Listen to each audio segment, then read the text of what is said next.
नमस्कार मित्रों, shortcut India news channel पे आपका बहुत बहुत स्वागत है। आज हम बात करने जा रहे हैं एक बहुत ही शानदार खबर के बारे में जो आ रही है यूएई से। इस बात को करने से पहले मैं थैंक यू करना चाहूँगा हमारे प्राइम मिनिस्टर जवाहरलाल नेहरू जी को, और साथ ही हमारे अभी के प्राइम मिनिस्टर नरेंद्र मोदी जी को भी।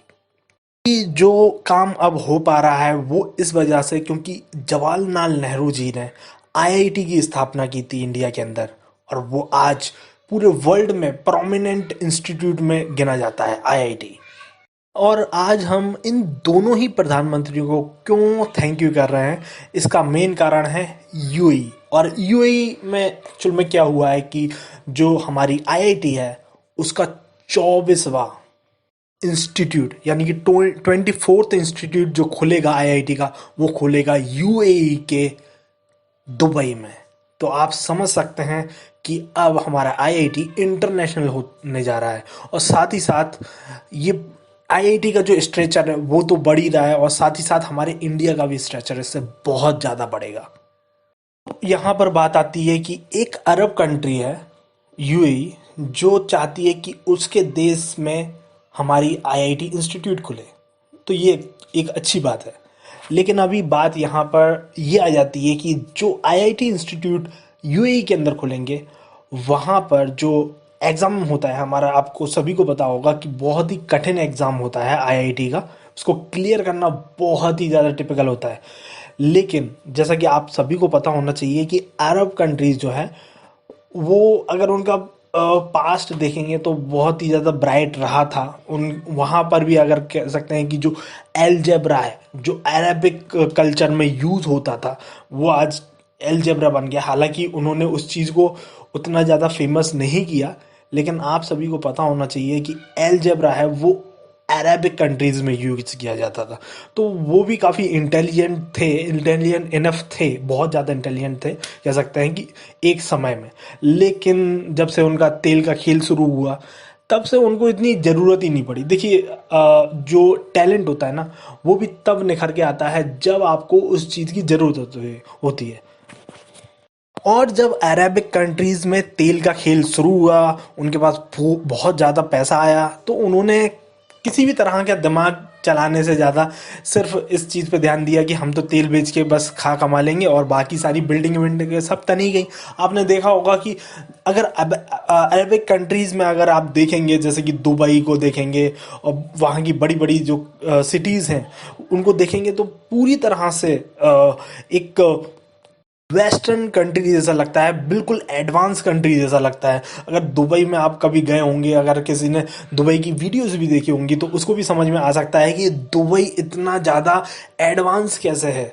हालांकि वहाँ के लोग कह सकते हैं कि एडवांस चीज़ों को यूज़ करते हैं। आपको लगभग हर किसी के पास एप्पल फ़ोन मिलेगा, टेस्ला की कार्स भी आपको मिल जाएंगी वहाँ पर, और बहुत सारी चीज़ें जो भी एडवांस चीज़ें होती हैं वहाँ पर वो पहुँच ही जाती हैं, क्योंकि उनके पास पैसा बहुत है। तेल का पैसा बहुत है, बिलियन डॉलर की उनकी इंडस्ट्री है, तेल के ऊपर खड़ी है जो वो। लेकिन आप सभी को पता है कि तेल का खेल जैसे ही ख़त्म होने वाला है, टेस्ला मैंने अभी नाम ले ही दिया है, तो आप समझ गए होंगे कि वहाँ पर जब तेल का खेल ख़त्म होने जा रहा है, क्योंकि 2050 तक लगभग बताया जा रहा है कि तेल लगभग ख़त्म हो जाएगा और उसका यूज़ भी बंद हो जाएगा, क्योंकि ज़्यादातर लोगों का मानना है कि इलेक्ट्रिक व्हीकल को यूज़ किया जाना चाहिए। लेकिन ईवी का भी आप सभी को पता ही होगा कि ईवी भी एक तरीके से स्कैम ही है, क्योंकि ईवी जो बनाती कार बनाई जाती है, उसको बनाने में और उसके अंदर जो बैटरीज वगैरह लगती हैं उसमें ही इतना कार्बन का उत्सर्जन हो जाता है कि वो किसी यूज़फुल नहीं रहेगा। जितना हम पेट्रोल में खर्च करते हैं उससे ज़्यादा हमें उसके उत्सर्जन उसकी जो बैटरीज वगैरह बनाने में, और उस क्योंकि जो इलेक्ट्रिसिटी भी हम यूज़ करते हैं वो भी अल्टीमेटली बनती किससे, कोयले से बनती है या फिर किसी भी तरह के फ्यूल से बनती है। हालांकि अगर ग्रीन एनर्जी पे भी चला जाए तब भी बहुत ही कम, मतलब कह सकते हैं कि फ़ायदा होगा ग्रीन एनर्जी, मतलब क्या कह सकते हैं, इलेक्ट्रिक व्हीकल से, पर्यावरण के नुकसान से। लेकिन सिंपल सी बात है, जब भी आप कुछ भी यूज़ करेंगे, ईवी भी यूज़ करेंगे, तो भी उतना ज़्यादा फ़ायदा नहीं होने वाला है। खैर, इसके बारे में कभी और डिस्कशन करेंगे, लेकिन थोड़ा और जितना भी फ़ायदा होगा बता रहे हैं, 20 से 25% का फ़ायदा हो सकता है। तो 20 से 25% के फ़ायदे के लिए आपको वो कार भी बहुत महंगी पड़ेगी, क्योंकि अभी आपने देखा होगा जो कार्स हम 5-10 लाख में खरीद सकते हैं, वो हमें 30 लाख में खरीदना पड़ेगी अगर आप टेस्ला की कार्स खरीदते हैं। तो वो सारी चीज़ें हैं, वो कभी बाद में हम डिस्कस करेंगे। लेकिन अल्टीमेटली यहाँ पर डिस्कशन का पार्ट है कि आईआईटी, तो आईआईटी अभी स्थापित करना चाहता है कौन? यूएई, अपने देश के अंदर। कि यूएई और अरब कंट्रीज को समझ में आ गया है तेल का खेल जैसा ही खत्म होगा, उनको वहाँ पर ऐसे लोगों की ज़रूरत पड़ेगी जो एंटरप्रेन्योर हो, जो खुद के बिजनेसेस को स्टार्ट करें और स्टार्टअप करें, मतलब एक तरीके से कह सकते हैं, क्योंकि उनको पता है वहाँ पर फिर उनको दिमाग चलाने की बहुत ज़्यादा ज़रूरत पड़ेगी ही। क्योंकि अभी उनके पास तेल का पैसा है तो वो तो मतलब एकदम मज़े से घूम रहे हैं, कोई टेंशन नहीं है। लेकिन जैसे ही तेल ख़त्म होगा उसके बाद उनको अपने दिमाग से ही काम करना पड़ेगा। जैसा कि आप देख सकते हैं कि इंडिया के अंदर हमारे पास तेल नहीं है, तो हमने बहुत ज़्यादा दिमाग को तेज़ किया है। तो इसी वजह से आज हम इस स्थिति में हैं कि पूरे वर्ल्ड की जो कह सकते हैं कि आईटी इंडस्ट्री है, आईटी हब है, वो इंडिया बन के उभरा है। और 60% से ज़्यादा इंडिया एक्सपोर्ट करता है।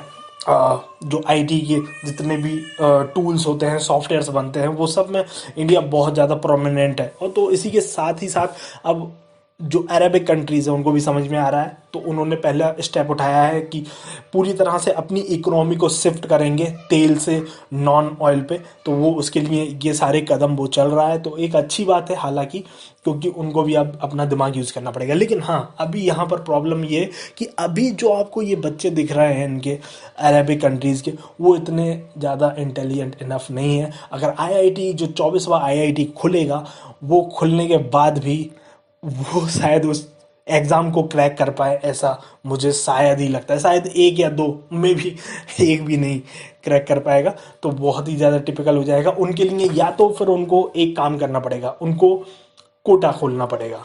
कोटा दोनों तरफ का कोटा मैं बता देता हूँ। एक कोटा वो रिजर्वेशन वाला कोटा कि 60%, 40%, 80% जितने भी लोगों को वो खुद के यूएई के अंदर जो लोग रहते हैं उन्हीं को अगर मिलेगा, तो वो इस तरीके से वो कर सकते हैं कि सीट का रिजर्वेशन।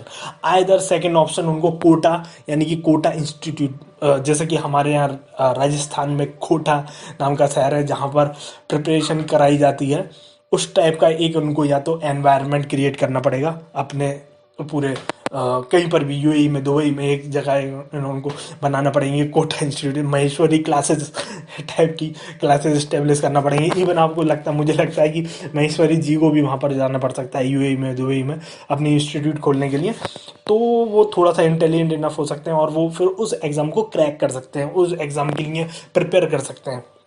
क्योंकि सीधी सी बात है, अगर वो उस एग्ज़ाम को क्लियर करके नहीं आते हैं और फिर आईआईटी में भर्ती हो जाते हैं किसी कोटा मतलब रिजर्वेशन के थ्रू, तो वो सिंपल, वो कोटा इतना इफेक्टिव नहीं रहेगा, ठीक है ना। क्योंकि आपको सभी को पता है कि जो कोटा में जो लोग सिलेक्ट होते हैं वो ही बहुत ज़्यादा टैलेंटेड होते हैं, बहुत ज़्यादा मेहनत करते हैं।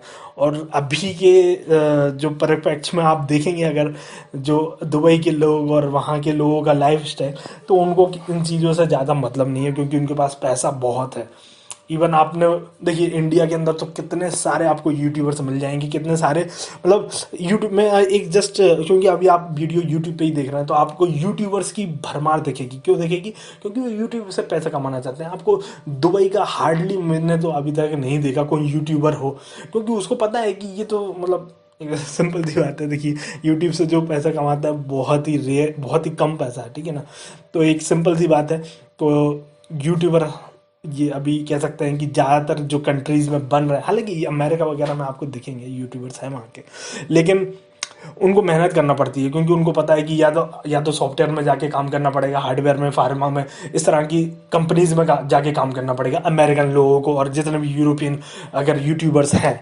लेकिन अरबी लोगों को क्या पता है? उनको पता है कि हमारा तो तेल का कारोबार है, तो इसके अलावा उनको कुछ ज़्यादा करने की ज़रूरत नहीं है, ठीक है। तेल का ऑटोमेट कार्य, मतलब जो कह सकते हैं कि ऑटोमेट हो चुका है ये सारा काम, क्योंकि जितने भी वर्कर हैं इंडिया से, पाकिस्तान से, बांग्लादेश से, यहाँ से ला के वो वहाँ पर लगाए थे, बस वो लोग काम करते रहते हैं, उनको कुछ नहीं करना।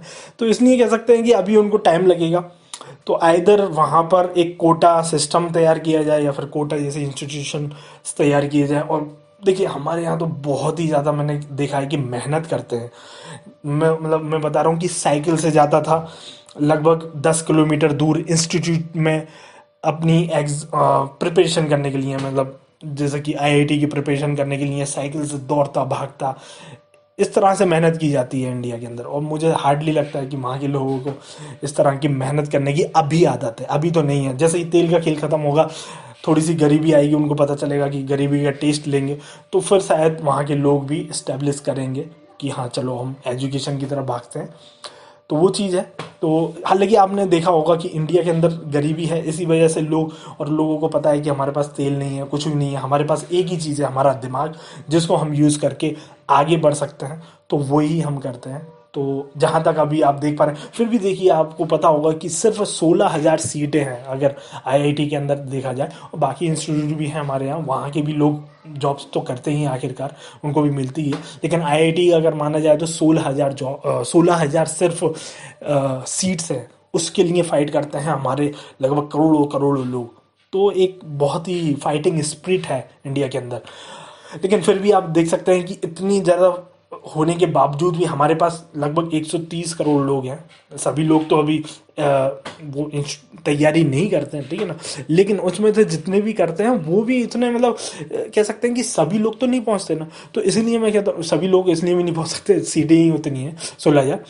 तो लेकिन फिर भी आप देखेंगे कि टैलेंट बहुत कम ही होता है, एक स्पेसिफिक ही टैलेंट होता है। मतलब अगर 100 करोड़ की पॉपुलेशन है ना, तो आपको 1 करोड़ लोग ही उसमें टैलेंटेड मिलेंगे, रियलिटी ये है। बाकी लोग फिर भी देखिए गरीबी में जी ही रहे हैं ना लोग, तो अल्टीमेटली वो रहता ही है, तो उसमें कोई दिक्कत नहीं है। लेकिन जो टैलेंटेड होता है वो निकल के पहुंचता है, लेकिन वो मेहनत करता है तब पहुंचता है। तो अभी अरेबिक कंट्रीज़ के लिए मैं नहीं कह सकता कि वो लोग मेहनत के अभी आदी हुए हैं।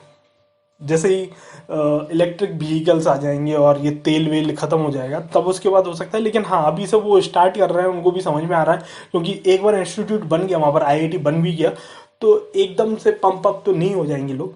हो सकता है कि लगभग 20 से 25 साल लगे, और 20 से 25 साल में तेल खत्म होगा, तभी उनको समझ में आएगा, तब तक वो उस चीज़ को एस्टेब्लिश कर पाएंगे। क्योंकि सभी को पता है हर चीज़ में टाइम लगता है, वक्त लगता है, और जो दिमाग होता है ना, वो उसको देखिए, अगर उसको अगर ट्रेन करना है तो उसके लिए ज़्यादा समय की ज़रूरत नहीं होती है। सिंपल सी बात है। आपको पता होगा कि उन 1800 कह सकते हैं 1800 शताब्दी से पहले हमारे इंडिया के अंदर किसी को भी अंग्रेजी नहीं आती थी। लेकिन 1800 के बाद जब से अंग्रेज लोगों ने यहाँ पर हमारे कह सकते हैं कि कब्जा किया देश पर, तब से हमें अंग्रेजी आ गई। सिंपल सी बात है।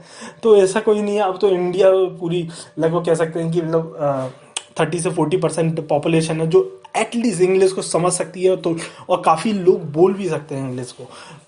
सोचिए बस 200 साल में हमने क्या चेंज कर दिया। तो ये चीज़ होती है। इवन आप 50-70 साल में, हालांकि लोग कहते हैं कुछ नहीं हुआ, लेकिन बहुत कुछ हुआ है। 70 साल में हमारे यहाँ कुछ भी नहीं बनता था, मोटर बाइक व्हीकल, इसरो जैसी इंस्टीट्यूट खुल गई, आईआईएम आईआईटी जैसे इंस्टीट्यूट्स खुल गए, हम वर्ल्ड में वैक्सीन को एक्सपोर्ट करते हैं। तो 70 साल में हमने कितना ज़्यादा बदलाव कर दिया, ये सोच लीजिए आप। तो 60-70 साल में भी हम कितना डेवलप कर लिए, वो आप देख सकते हैं। अगर वर्ल्ड के अंदर जो आईटी की इंडस्ट्री हमने बनाई है अगर इंडिया की, तो वो तो 70 साल के, 50 साल पहले ही बन, मतलब 70, लगभग 20 साल में ही बनी है वो, लास्ट 20-20 ईयर्स में ही। तो सिंपल सी बात है कि हर चीज़ में वक्त लगता है, लेकिन जैसे ही हमें मिलती है वो चीज़, हम उसको कैप्चर कर लेते हैं और ख़ुद को हम इस्टेब्लिश करते हैं। तो आईटी में हम जो वर्ल्ड में अब फेमस हुए हैं, उसका रीज़न यही है कि हमने जो लास्ट सिर्फ 20 साल का फ़र्क है, 20 साल में ही हमने डेवलप कर लिया है ये सब। तो बस यही है कि वक्त जैसे ही मिलता है इंसान को, वो यूज़ कर लेता है। और दिमाग तो हर किसी के पास होता है, ये बात सत्य है, लेकिन जो व्यक्ति यूज़ करता है वही दिमाग वाला कहलाता है। इसमें ये आपको पॉइंट लगाना चाहिए। सब लोग कहते हैं कि सबके पास दिमाग होता है, दिमाग सबके पास होता है, लेकिन जो यूज़ करता है उसको माना जाता है कि वो यूज़ कर रहा है उस दिमाग को, और वो है रियल। अब 100% लोग कहते हैं कि सभी के पास दिमाग है, सभी के पास दिमाग है, लेकिन उसको यूज़ करने वाला कौन है, वो होता है टैलेंटेड। तो ये चीज़ है, 1% ही लोग होते हैं वही टैलेंटेड होते हैं, और वही लोग बनाते हैं पूरे वर्ल्ड को, पूरे कंट्रीज़ को, और स्टेब्लिश कर देते हैं। जैसे कि हमारे धीरू भाई अंबानी जी हैं, जिन्होंने कह सकते हैं कि पूरे देश को बनाया है। हमें इनको सेलिब्रेट करना चाहिए। ये जैसे कि धीरू भाई अंबानी हो गए, रतन टाटा जी हो गए, हमारे जितने भी बिजनेसमैन हैं, वो पूरे तरह से कह सकते हैं कि कंट्री को रन कर रहे हैं और कंट्री को जॉब्स प्रोवाइड कर रहे हैं। अदानी भी है, मतलब जितने भी बिजनेसमैन हैं हम उन सबको सपोर्ट करना चाहिए। और साथ ही साथ जो आईआईटी स्टेब्लिश हुआ है और अब बनने जा रहा है कहाँ पर, सऊदी अरेबिया में, sorry not Saudi Arabia, UAE में। तो ये बहुत ही शानदार बात है और इसके साथ मैं वीडियो का अंत करता हूँ। धन्यवाद। भारत माता की जय। वंदे मातरम।